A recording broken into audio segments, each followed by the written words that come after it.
एक बार की बात है, चार दोस्त एक गाड़ी में रात का सफर तय करते हुए एक सुनसान हाईवे से गुजर रहे होते हैं।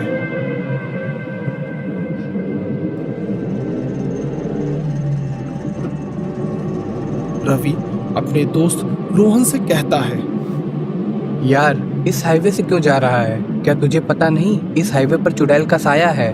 क्या है यार रवि, पीना कम कर दे, वरना किसी ने तेरी ऐसी बातें सुन ली तो तुझे मेंटल हॉस्पिटल छोड़ाएगा।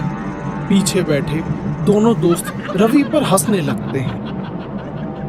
तभी एक हिरण अचानक से गाड़ी के सामने आ जाता है।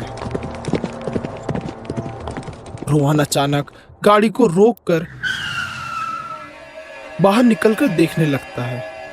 रवि, विजय और राहुल भी बाहर निकलकर आसपास चेक करते हैं, पर उन्हें वहां कोई हिरण नहीं मिलता। सब गाड़ी में वापस बैठ जाते हैं और रोहन गाड़ी स्टार्ट कर देता है। कुछ देर बाद रोहन को रोड के किनारे एक बूढ़ी औरत दिखती है। रोहन गाड़ी रोक देता है और वो बूढ़ी औरत गाड़ी के पास आकर कुछ खाने के लिए मांगती है। अम्मा, हमारे पास तो कुछ नहीं है। मुझे मांस चाहिए, इंसानी मांस।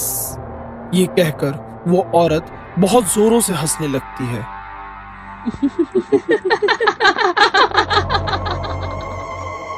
रोहन गाड़ी बहुत तेज रफ्तार में चलाने लगता है। सारे लोग इस चीज से काफी डर गए थे। किसी को समझ में नहीं आ रहा था कि आखिर उनके साथ हुआ क्या है। देखा, मैंने बोला था ना यहाँ चुड़ैल रहती है, अब वो हमें नहीं छोड़ेगी। रवि चुप कर यार, ऐसे ही अजीब अजीब चीजें हो रही हैं, ऊपर से तू उल्टी सीधी बातें करते जा रहा है। रोहन गाड़ी को काफी तेज से चला रहा होता है कि तभी उसकी गाड़ी के सामने वही हिरण आ जाता है। रोहन अपना संतुलन खो देता है और गाड़ी को हिरण के आर पार कर देता है। यार, हिरण टकराया तो था, पर हमें आवाज क्यों नहीं आई? ये सब छलावा है। रोहन गाड़ी जल्दी चला, अब कहीं मत रोकना। रोहन बिना रुके गाड़ी चला रहा था कि तभी उसके सामने वही बूढ़ी औरत दिखती है। इस बार रोहन ने गाड़ी नहीं रोकी और आगे निकल गया कि तभी विजय जोर से चिल्लाते हुए रोहन को बोलता है, भाई गाड़ी और तेज चला, वो औरत पीछे ही भाग रही है, कहीं हमें पकड़ न ले। वो बूढ़ी औरत बहुत तेजी से गाड़ी का पीछा कर रही थी। सबको पता चल गया कि ये कोई मामूली औरत नहीं है। ऐसा लग रहा था कि वो औरत कभी भी गाड़ी के ऊपर चढ़ जाएगी और सबका काम तमाम कर देगी। भाई रोहन, सलमान भाई को बुला, वही हमारी मदद करेंगे। तेरा दिमाग खराब हो गया है क्या? यहाँ मौत हमारा पीछा कर रही है और तू सलमान भाई को याद कर रहा है। तभी विजय बाहर देखता है। वो बूढ़ी औरत उस हिरण पर बैठकर गाड़ी का पीछा कर रही है। ये देखकर गाड़ी में बैठे सारे लोग बहुत ज्यादा डर जाते हैं और हनुमान चालीसा का पाठ करने लगते हैं। थोड़ी ही देर में हाईवे खत्म हो जाता है और रास्ते में रोहन को एक मंदिर दिखाई देता है।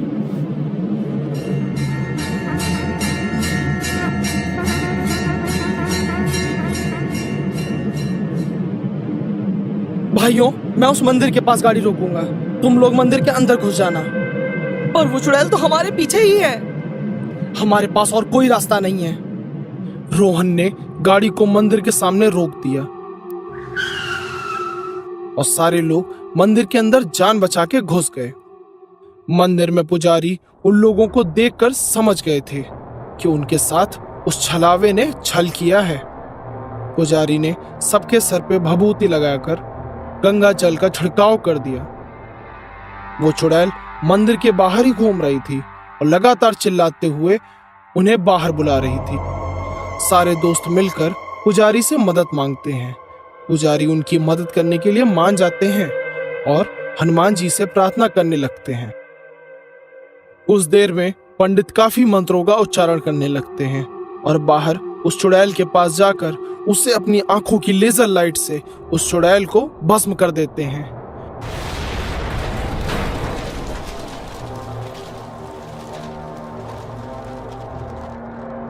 चुड़ैल वहीं चिल्लाती रह जाती है।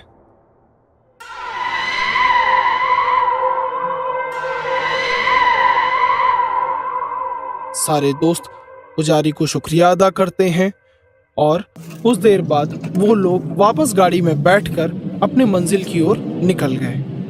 पर यह सफर उनके लिए बहुत रोमांचक और यादगार साबित हुआ।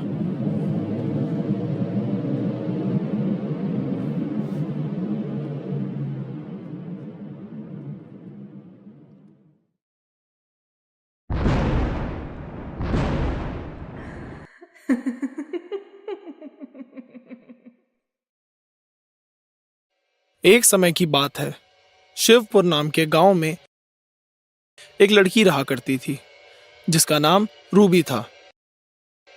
रूबी के बाल बहुत लंबे और घने थे,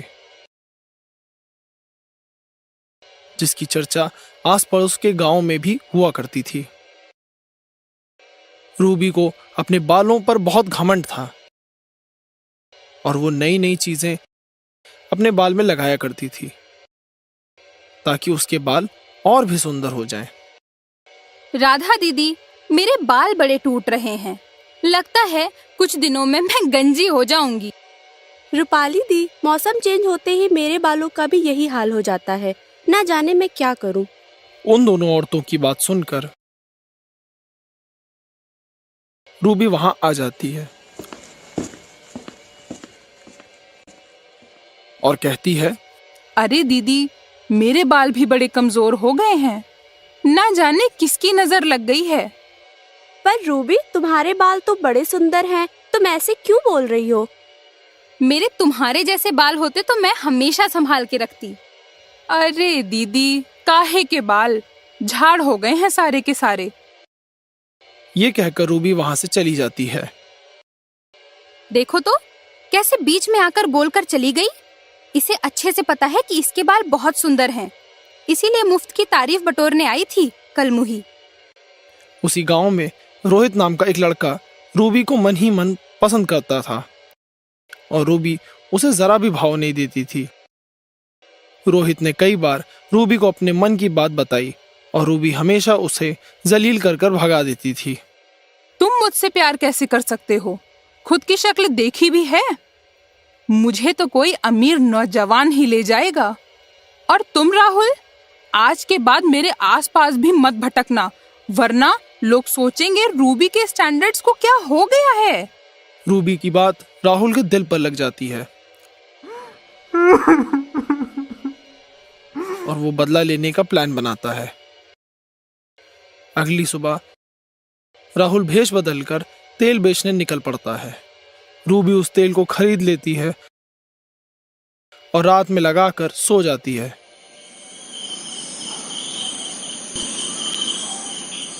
अगली सुबह रूबी के सारे बाल टूटकर गिर जाते हैं। हाय मोरी मैया, ये क्या हो गया? अब मैं क्या करूंगी? और खिड़की से भी पड़ोसन ने मुझे देख लिया है और वो हंसते हुए पूरे गांव को बता देगी। अब मैं घर से बाहर नहीं निकलूंगी। कुछ दिन बाद एक पेड़ से रूबी की लाश लटकी मिलती है। रूबी अब एक चुड़ैल बन चुकी थी। इन गांव वालों ने मेरा मजाक उड़ाया था ना, अब मैं बताती हूँ। उसी रात रूबी ने गांव की सारी औरतों को गंजा कर दिया। अगली सुबह उठने पर सारी औरतें शर्म से घर के बाहर नहीं निकल रही थीं। फिर एक एक करके रूबी ने औरतों को मारना शुरू कर दिया। ऐसे ही कई रात औरतें घर के बाहर मृत मिलती। गांव के लोगों ने इस सब से परेशान होकर पड़ोस के बाबा को बुलाया। बाबा उस पेड़ के पास गए जहां रूबी ने फांसी लगाई थी। बाबा ने अपने तंत्र विद्या से चुड़ैल को बुलाया और चुड़ैल से बात करने की कोशिश करने लगे। तुम क्या चाहती हो और लोगों को क्यों मार रही हो? मैं जब गंजी हुई तो इन लोगों ने मेरा मजाक उड़ाया और मेरे गंजेपन को देखकर बहुत हंसे।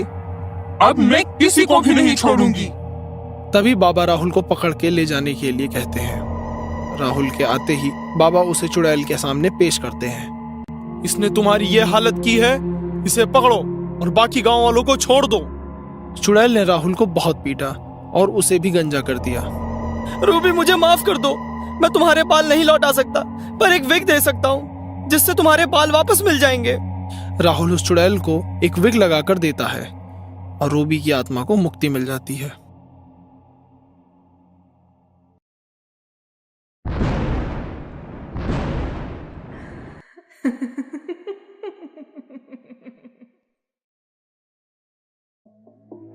शीला बाहर आंगन में कपड़े सुखा रही थी। तभी वो कुछ औरतों के मुंह से शीला सुनती है। गांव के बाहर बहुत बड़ा बाजार लगा है। हर सामान 80% ऑफ पर मिल रहा है। हम सभी को जाना चाहिए सामान लेने। क्या पता कब सेल खत्म हो जाए और सामान महंगा मिलने लगे। यह बात सुनकर शीला अपने पति विष्णु को कहती है, अजी सुनते हैं, हमें भी उस बाजार में जाना चाहिए। मैंने सुना है कहीं बाहर शहर से बाजार लगाने आए हैं लोग। हम भी वहाँ से बहुत सारा सामान सस्ते में ले आएंगे। नहीं, हम वहाँ नहीं जाएंगे। सस्ते के चक्कर में हर हफ्ते तुम पूरा घर बेकार की चीजों से भर देती हो। शीला अपने पति विष्णु की बात सुनकर काफी निराश हो जाती है और अपने पड़ोसी रिया के घर चली जाती है। रिया, क्या तुमने सुना है गांव के बाहर बहुत अच्छा बाजार लगा है। सब सामान पे 80% ऑफ है। क्या सच में? हमें भी जाना चाहिए उस बाजार में। पर मुझे विष्णु जाने ही नहीं दे रहे हैं। हम ऐसा करते हैं, कुछ दिन रुक जाते हैं, क्या पता वो मान जाएं? ठीक है शीला, तुम कह रही हो तो, पर ऐसा ना हो सेल ही खत्म हो जाए। कुछ दिन बीत जाते हैं। शीला विष्णु को मनाने की बहुत कोशिश करती है। अजी सुनते हैं? हाँ, क्या हुआ? मैंने बोला ना, हम वहाँ नहीं जाएंगे, मतलब नहीं जाएंगे। शीला विष्णु से रूठकर बैठ जाती है, जिस कारण विष्णु को उसकी बात माननी ही पड़ती है। शीला बहुत खुश हो जाती है और रात में विष्णु के साथ उस बाजार में चली जाती है। शीला देखती है कि सब लोग बहुत सस्ते में शॉपिंग कर रहे हैं। वह भी वहां शॉपिंग करके अपने घर आती है। अगले दिन शीला जब सामान थैले से निकालती है तो वह देखती है कि सारा सामान टूटा हुआ है। शीला बहुत दुखी हो जाती है। ये क्या हुआ? सारे सामान कैसे टूट गए? आज रात में ही मैं उस बाजार में जाकर सारा सामान लौटा दूंगी। उसी रात को शीला अपने पति विष्णु के साथ उसी बाजार में जाती है। शीला आसपास देखती है कि सारे लोग जो कल शॉपिंग करने आए थे वो लोग आज बाजार में सामान बेच रहे हैं। शीला को समझ नहीं पाती। तभी वो अपने पति को देखती है। विष्णु हिप्नोटाइज हो जाता है और एक दुकान के अंदर काम करने लगता है। शीला विष्णु को बोलती है, मत करो आप ये सब यहाँ, काम क्यों कर रहे हो? पर विष्णु को सुनता ही नहीं। शीला रोने लग जाती है। उसे कुछ समझ नहीं आता। रोते रोते शीला एक पेड़ के नीचे बैठ जाती है कि तभी एक बाबा वहां से गुजर रहे होते हैं। बाबा शीला को रोता देखकर रुक जाते हैं और वह पूछते हैं, क्या हुआ बेटी, तुम रो क्यों रही हो? बाबा, मेरे पति को पता नहीं क्या हुआ है। वो उस बाजार में जाकर काम करने लगे हैं। मैंने बहुत कोशिश की उन्हें होश में लाने की, पर वो तो सुन ही नहीं रहे। तुम्हें उस बाजार के बारे में नहीं पता क्या? इसे भूतों का बाजार बोला जाता है। जो लोग यहाँ से सामान लेते हैं वो अपना सब कुछ भूलकर यहाँ काम करने लग जाते हैं। फिर भूत उन्हें भी मारकर अपने साथ ले जाते हैं। तुम्हारे पति को बचाने का बस एक ही तरीका है। उस बाजार के अंदर एक गुफा मिलेगी जिसमें भूतों का सरदार सोया हुआ रहेगा। भूतों के सरदार की नींद जब टूटेगी वो सारे इंसान को मारकर अपने जैसे बना लेगा। तुम्हें बस जाकर उसकी जादुई छड़ी तोड़नी होगी, जिससे सब लोग आजाद हो जाएंगे। ठीक है, अब आप जैसा बोल रहे हैं मैं वैसा ही करूंगी। शीला उस गुफा के अंदर जाती है और देखती है एक बड़ा सा दानव वहां सोया हुआ है। शीला जल्दी जाकर उसकी छड़ी उठा लेती है। तभी वहां बहुत सारे भूत आ जाते हैं और शीला की तरफ बढ़ने लगते हैं। तभी बाबा वहां आ जाते हैं और शीला उस छड़ी को बाबा की तरफ फेंकती है। बाबा उस छड़ी को तोड़ देते हैं। छड़ी के टूटते ही सारे लोग होश में आ जाते हैं और वह सारे भूत गायब हो जाते हैं। शीला बाबा की मदद के लिए धन्यवाद करती है और सारे लोग अपने घर चले जाते हैं।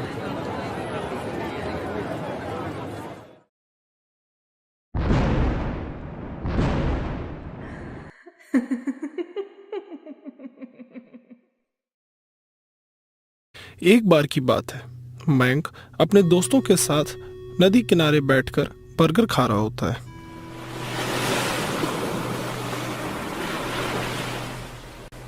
तभी रोहित मयंक से बर्गर का एक बाइट मांगता है, पर मयंक को बर्गर इतना पसंद था कि वो रोहित को कुछ भी नहीं देता। इस बात पर रोहित मयंक से काफी नाराज हो जाता है और उसे गुस्से में आकर नदी में धक्का दे देता है।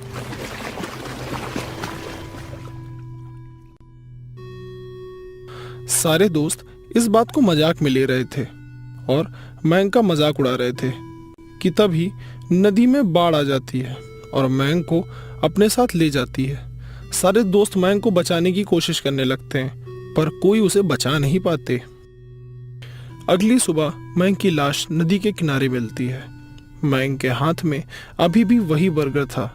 सारे लोग उसके शरीर का अंतिम संस्कार कर देते हैं और अपने अपने घर लौट जाते हैं। पर मयंक की आत्मा ने अब एक खतरनाक पिशाच का रूप ले लिया है। मैं उन लोगों को नहीं छोड़ूंगा। मेरी मौत उनकी वजह से हुई है ना? अब मैं दिखाता हूँ कि मैं क्या चीज हूँ। बर्गर की वजह से मुझे नदी में धक्का दिया था ना, अब इसी बर्गर की वजह से पूरे गांव को खत्म कर दूंगा मैं। ये कहकर वो पिशाच जोरों से हंसने लगता है। अगली सुबह पिशाच भेष बदलकर बर्गर का ठेला लगाता है। उसके बर्गर की खुशबू दूर दूर तक फैल जाती है और लोग उसकी ओर खींचे चले आते हैं। क्या भाई, नए हो गांव में? मैंने तुम्हें पहले कभी नहीं देखा। अरे बात होती रहेगी, मुझे सब्र नहीं हो रहा, पहले मुझे बर्गर खिला दो। पिशाच सभी को बर्गर खिला देता है और उसी रात जिन लोगों ने बर्गर खाया होता है उनकी लाश नदी के किनारे मिलती है। अभी तक किसी को भी पिशाच पर शक नहीं होता और लोग उसके ठेले पर आकर बर्गर खाते रहते थे और अगले दिन नदी के किनारे उसकी लाश पड़ी मिलती है। ऐसा ही कई दिनों तक चलता रहा और ये खबर मयंक के दोस्तों के कानों तक पहुंच जाती है। यार शिव, तूने सुना? यहाँ कोई नया लुटेरा आया है और वो सबको मारकर नदी के किनारे फेंक देता है। और मैंने तो ये भी सुना है उन लोगों को किसी लुटेरे ने नहीं, किसी भूत प्रेत ने मारा है। मयंक की मौत के बाद ही ये सब शुरू हुआ है। कहीं वो ही तो नहीं इन सब के पीछे? अगर ऐसी बात है तो हमारी जान खतरे में है। मैंने तो ये भी सुना है कि गांव में एक नया बर्गर वाला आया है। ये सारी चीजें छोड़ो और चलो पहले बर्गर खा के आते हैं, फिर सोचेंगे उसके बारे में। सारे दोस्त पिशाच के पास बर्गर खाने के लिए आते हैं। पिशाच अपने दोस्तों को देखकर बहुत खुश हो जाता है और जल्दी से सारे लोगों को हटाकर पहले उन्हें बर्गर देने लगता है। ये देखकर शिव अपने दोस्तों से फुसफुसाते हुए कहता है, दोस्तों रुको, क्या तुम्हें कुछ गड़बड़ नहीं लग रही? क्यों? बर्गर फ्रेश नहीं है क्या? अरे वो बात नहीं है, देखो इतनी भीड़ में भी उसने सबसे पहले हमें बर्गर दिया है और लगातार वो हमें ही घूरे जा रहा है। मुझे तो बर्गर में कुछ काला लगता है, मुझे इस बात का पता लगाना पड़ेगा। शिव सॉस मांगने के लिए पिशाच के करीब जाता है और गर्म गर्म बर्गर पिशाच के पैरों पर गिरा देता है। अबे शिव के बच्चे, ये क्या किया तूने? पिशाच के मुंह से शिव अपना नाम सुनकर समझ जाता है और सारे दोस्त भी समझ जाते हैं कि ये और कोई नहीं बल्कि मयंक ही है। पर सारे लोग ऐसा दिखावा करते हैं जैसे सब कुछ ठीक है और बर्गर खाने की एक्टिंग करते हुए वहां से चले जाते हैं। यार अब कुछ करना पड़ेगा। उसने तो हमें बर्गर खाते हुए देख लिया, मतलब वो हमें मारने आएगा। हमें किसी की मदद लेनी पड़ेगी वरना मयंक हमें भी मार डालेगा। मुझे नहीं पता था कि मजाक एक दिन इतना भारी पड़ेगा और हम मयंक को खो देंगे। अब जो हो गया सो हो गया। अब वो हमारा दोस्त नहीं है, अब वो एक पिशाच बन चुका है और उसे रोकना हमारी जिम्मेदारी है। पर हम करेंगे क्या? मैं किसी बाबा को जानता हूँ जो हमारी मदद जरूर करेंगे। तीनों दोस्त बाबा के पास जाते हैं।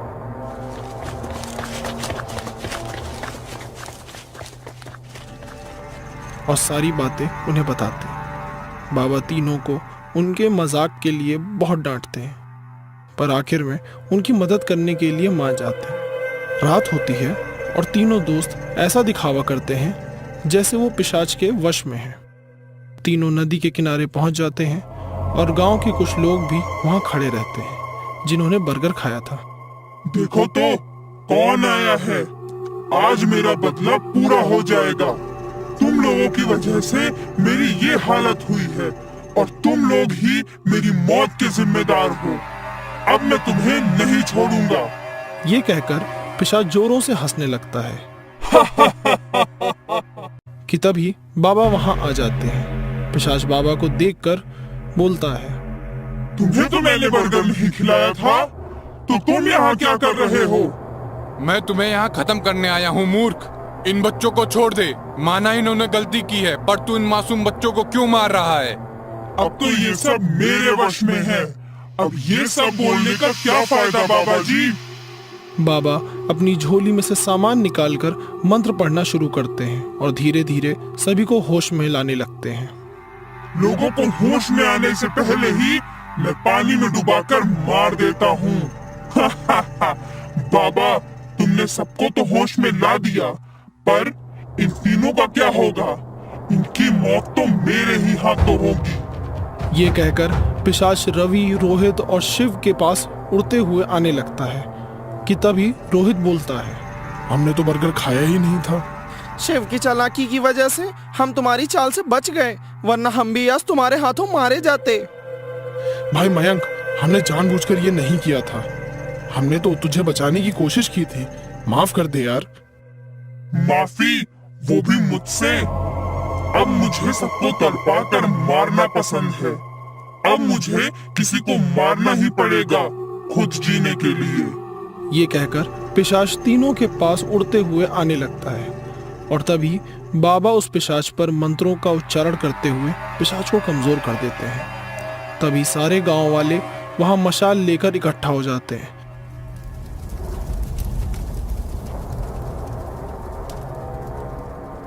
पिशाच को जलाकर मार देते हैं। उस दिन के बाद गांव में सबने बर्गर खाना छोड़ दिया और मयंक की आत्मा की शांति के लिए नदी के पास ही एक हवन करवाया गया।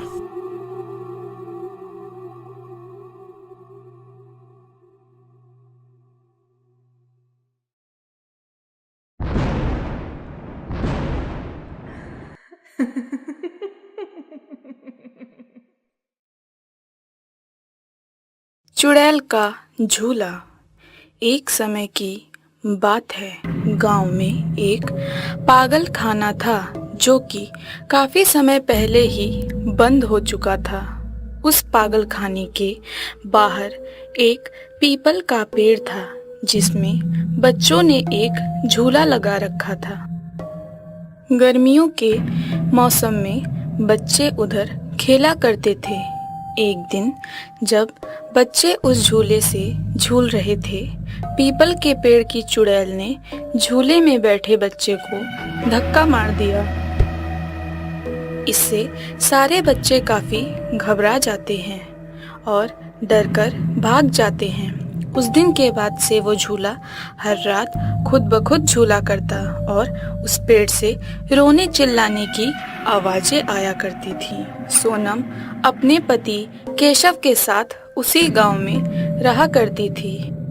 एक दिन सोनम के घर उसके बड़े भाई अपने दो छोटे बच्चे रूबी और शिव को लेकर आते हैं। सारे लोग खाना खाने के बाद सोने जाते हैं। तभी रूबी की नजर खिड़की के बाहर उस झूले पर पड़ती है। वो शिव से कहती है, शिव देखो वहाँ झूला है, क्या हम वहाँ चलें? पर रूबी, अभी तो रात हो चुकी है, क्या जाना ठीक रहेगा?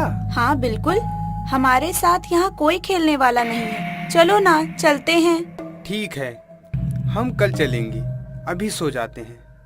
रूबी को उस रात बिल्कुल भी नींद नहीं आती और वो बीच रात में ही शिव को नींद से उठा देती है। शिव, मुझे बिल्कुल नींद नहीं आ रही है, चलो ना खेलते हैं। इतनी रात में? अच्छा ठीक है, चलो झूले के पास चलते हैं। दोनों बच्चे बिना किसी को बताए झूले के पास जाकर झूला झूलने लगते हैं। रूबी झूले पर बैठती है और शिव उसे पीछे से धक्का दे रहा होता है। ऐसे ही काफी देर हो जाती है। चलो रूबी, हमें लेट हो गया है, चलो घर वापस चलते हैं। शिव की बात सुनकर रूबी झूले से उतरने की कोशिश करती है, पर झूला खुद ही झूले जा रहा था। शिव झूले को जैसे ही रोकने की कोशिश करता है, झूले से शिव को ही चोट लग जाती है। शिव समझ जाता है कि इस झूले में कुछ गड़बड़ है और वो भाग कर जाता है और घर में सबको उठाकर ले आता है। घर के सब लोग रूबी के पास आकर उसे झूले से उतारने की कोशिश करने लगते हैं, पर वो झूला रुकने का नाम ही नहीं लेता। केशव झूले को पकड़ता है और सोनम रूबी को उतार लेती है। दोनों बच्चों को इस शरारत के लिए बहुत डांट पड़ती है। तुम दोनों अब उस झूले के पास नहीं जाओगी, उस झूले पर चुड़ैल का साया है। अगली रात जब सब सो रहे होते हैं, रूबी की आंख बीच में रात को खुल जाती है और उसे ऐसा लगता है जैसे कोई उसे अपनी ओर पुकार रहा है। रूबी उठकर उस झूले के पास जाकर झूला झूलने लगती है और जोर जोर से हंसने लगती है। शिव की नींद हंसने की वजह से टूट जाती है और वो खिड़की के बाहर देखता है। बाहर अपने बहन को ऐसे झूला झूलते देख शिव के होश उड़ जाते हैं और वो जल्दी से सारे घर वालों को उठाता है। केशव और सोनम गांव वालों को इकट्ठा करते हैं और सब रूबी के पास जाते हैं। पहला गांव वाला, ए चुड़ैल, छोड़ दे इस बच्ची को और चली जा यहाँ से। चुड़ैल गांव वालों के सामने आ जाती है और हंसते हुए बोलती है, ये झूला मेरा है और मैं इस बच्ची को अपने साथ रख लूंगी। दूसरा गांव वाला, चलो इस झूले को ही काट देते हैं। गांव वाले झूले को काट देते हैं जिससे रूबी नीचे गिर जाती है और होश में आ जाती है। मैं यहाँ से नहीं जाऊंगी, नहीं जाऊंगी।